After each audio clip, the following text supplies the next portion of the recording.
नमस्कार जी साथियों, आप सभी का मेरे इस यूट्यूब चैनल में तहे दिल से स्वागत करता हूं। तो इस प्रश्न की ओर आगे बढ़ते हैं और सही आंसर देखते हैं क्या होगा। तो चलिए शुरुआत करते हैं। हिंदी शब्द सागर की भूमिका के रूप में लिखा जाने वाला इतिहास ग्रंथ है हिंदी साहित्य का इतिहास, यानी आंसर इसका डी होगा। विक्टोरिया के शासन में हिंदुस्तान, यह अध्याय किस रचनाकार के इतिहास ग्रंथ का अंग है?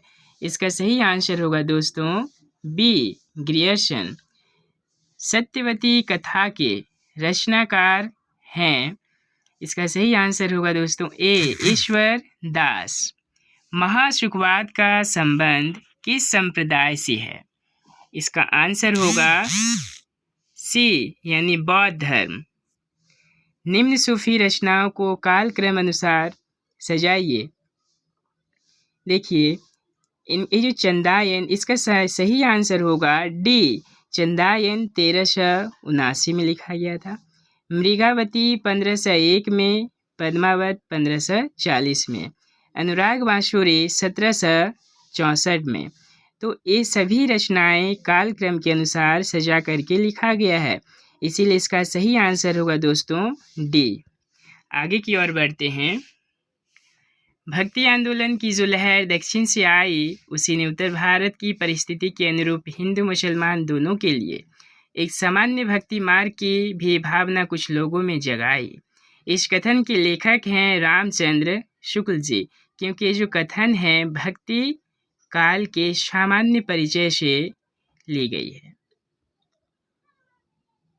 इनमें से कौन सी रचना तुलसीदास की नहीं है? देखिए, आप भी जानते होंगे इसका प्रश्न जो उत्तर है। पार्वती मंगल, रामचरितमानस और कृष्ण गीतावली, ये तीनों हैं। और रामचंद्रिका जो है ये केशव दास की रचना है, तो ये जो है नहीं होगा। इसका सही आंसर होगा सी। फोर्ट विलियम कॉलेज की स्थापना किस शहर में हुई थी? इसका आंसर होगा सी, कोलकाता। देखिए, ये जो प्रश्न है सही कालक्रम निर्धारित कीजिए, तो इसके लिए भी देखिए इसका सही आंसर होगा ए, क्योंकि श्रीधर पाठक इनका जो जन्म है 1859 में, मैथिली शरण गुप्त जी का जन्म 1886 में, सुभद्रा कुमारी चौहान जी का जन्म 1904 में हुआ था, और नागार्जुन का जन्म जो है 1911 में। तो ये जो है सही काल क्रम के अनुसार ही लिखा गया है, इसीलिए इसका सही आंसर होगा ए। आगे की ओर बढ़ते हैं। महावीर प्रसाद द्विवेदी ने सरस्वती पत्रिका का संपादन किस वर्ष से प्रारंभ किया था? 1903 में। नागरी प्रचारिणी सभा से छपने वाली पुस्तक कबीर ग्रंथावली के संपादक कौन हैं? देखिए, कबीर ग्रंथावली के संपादक हैं बाबू श्याम सुंदर दास जी। निम्न में से कौन अष्टछाप के कवि नहीं हैं? देखिए, ये सूरदास, कृष्णदास, नंददास, ये तीनों हैं और रामदास नहीं है, तो इसका सही आंसर आप भी जानते हैं डी होगा। इनमें से कौन सी कविता निराला की नहीं है? देखिए, इसका सही आंसर होगा सी, यानी अंधेरे में। कथन की ओर आगे बढ़ते हैं। वियोगी होगा पहला कवि, आह से उपजा होगा गान, निकल कर आंखों से चुपचाप वही होगी कविता अनजान। ये जो इसका सही आंसर होगा, इस पंक्ति के कवि जो हैं सुमित्रा नंदन पंत जी हैं। इस पार प्रिय मधु है तुम हो, उस पार न जाने क्या होगा। इस पंक्तियों के रचनाकार कौन है? इस पंक्ति के रचनाकार हैं हरिवंश राय बच्चन जी। रामचरित मानस के निम्न अध्यायों का सही क्रम निर्धारित कीजिए। देखिए, इसका जो काल क्रम है बी होगा आंसर। बालकांड, अयोध्याकांड, सुंदरकांड और उत्तरकांड। इनमें से कौन सी कहानी प्रेमचंद की नहीं है? इसका आंसर होगा डी, ममता। शतरंज के खिलाड़ी, नया विवाह और कफन प्रेमचंद के द्वारा रचित कहानी है। इनमें से कौन सा निबंध रामचंद्र शुक्ल का नहीं है?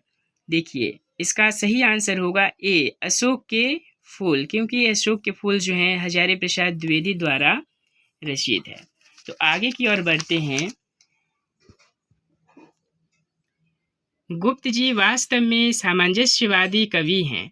प्रतिक्रिया का प्रदर्शन करने वाले अथवा मद में झूमने वाले कवि नहीं हैं। यह उक्ति रामचंद्र शुक्ल जी की है, क्योंकि वे मैथिली सेनगुप्त जी के विषय में उन्हें सामंजस्यवादी कवि कहे थे। कई दिनों तक चूल्हा रोया चक्की रही उदास, कई दिनों तक काने कुतियां सोई उनके पास। तो इसका सही आंसर होगा दोस्तों डी, नागार्जुन। देखिए, अनुच्छेद संबंधित प्रश्न के उत्तर आप सभी के सही ही हुए होंगे, इसमें कोई शक करने वाली बात नहीं। आगे की ओर बढ़ते हैं। 66 नंबर देखिए, किसका प्रयोग समवर्गीय पंचम वर्ण के पहले बदले भी होता है? इसका आंसर होगा दोस्तों ए, व्यंजन। ये जो 67 नंबर जो इसके प्रश्न के उत्तर ए होंगे, कंठ, दीर्घ, पश्च, विवृत, अवृत मुखी। पवित्र का संधि विच्छेद है। देखिए, पवित्र, इसका संधि विच्छेद होगा पो जोर इत्र, पवित्र, पो प्लस इत्र। तो इसका सही आंसर होगा पवित्र का पो प्लस इत्र, बी। कौन से वर्ण कभी शब्द के आरंभ में नहीं आते? इसका सही आंसर होगा दोस्तों डी। नरसिंह कौन सा समास है? इसका आंसर होगा उपमित कर्मधारय तत्पुरुष। दैनिक शब्द में कौन सा प्रत्यय है? देखिए, दैनिक उच्चारण की दृष्टि से दैनिक जो है इक आ रहा है, तो इसका सही आंसर होगा इक। कौन नित्य पुल्लिंग शब्द है? पुल्लिंग शब्द है, इसका सही आंसर होगा खरगोश। आगे की ओर बढ़ते हैं। इनमें से कौन सी भावाचक संज्ञा अव्यय से बनाई गई है? देखिए, भावाचक संज्ञा जो है अव्यय से बनाई गई है। मानवता जो है ये भावाचक संज्ञा से बनी हुई है।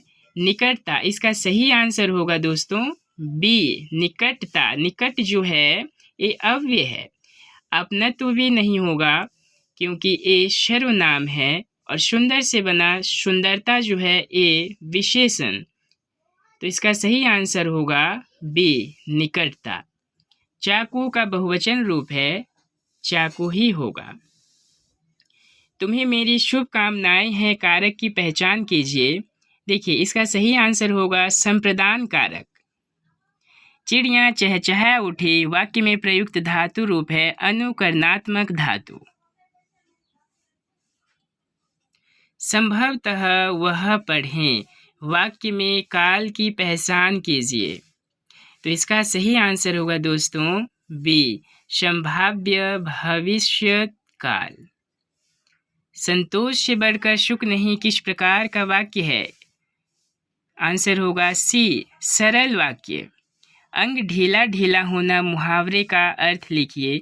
बहुत ही सरल प्रश्न है, इसका आंसर होगा बी, बहुत थक जाना। पांव जमीन पर ना पड़ना मुहावरे का सही अर्थ है अधिक खुशी या घमंड होना। तो ये थे हिंदी साहित्य से संबंधित प्रश्न। तो आशा है कि आप सभी के इसे प्रश्न के उत्तर आप जान पाए होंगे और आप सभी को इसका सही जवाब मिल गया होगा। तो अंत तक देखने के लिए आप सभी को बहुत बहुत धन्यवाद।